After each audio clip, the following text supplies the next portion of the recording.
Bicycle skins. Oh, I had a lot more time, a lot more free time. I'm studying politics, government and politics, psychology and religion and ethics. Probably a little bit more than I can handle, given the amount of time that I have.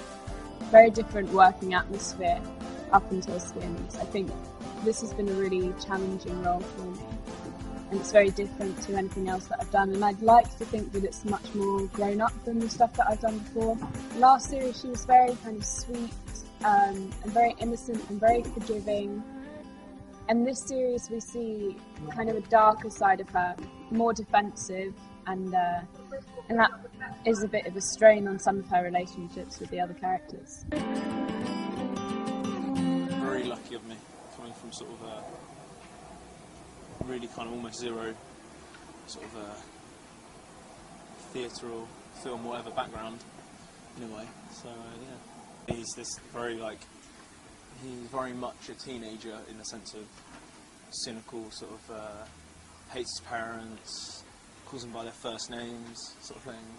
But we get to see a big arc inside the show of Rich easily jump into sort of knowing what he's feeling and thinking at the time when I read the scripts and stuff. And I think that's the good thing with Skins, because you identify with all the characters really. And I think the good thing with Skins is that it gives youngsters like myself an opportunity to act from somewhere from sort of no background of acting or little experience in acting.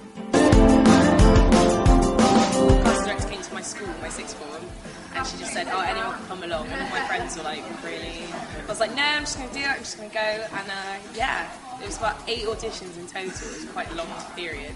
Life was good before Skins, it wasn't bad, but it was quite bland, and I also didn't know what I was going to do with my life, so I was kind of in that stage of finishing college thinking, oh no, what's next? So Skins was kind of came at a perfect time, which was good. Liv's a bit like Luffy, especially in this series. She's like a proper party girl, she's quite flirty, and doesn't really, well, she gives off a vibe, but she doesn't really care what people think, even though I think she does. There's a lot more, to her than she lets on.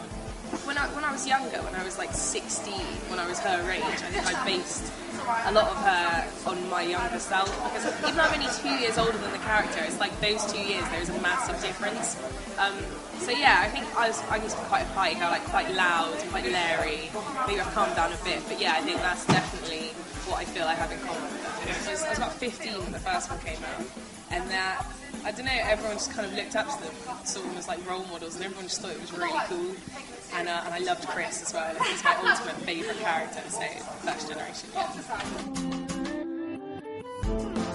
lone ranger, and he looks after his gran, cares for her, and none of the rest of the gang really know about his personal life, where he's come from, anything like that. Went down to London for the first audition, and then got called back for a second one, and then they actually told me that I hadn't got it.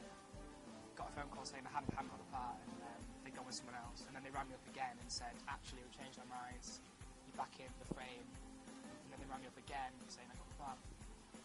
I watched Series 5 as well, so I kind of made my impression of how they'd be like. And then when I met them, and they were completely different, it was really weird, really weird. Weird in a good way.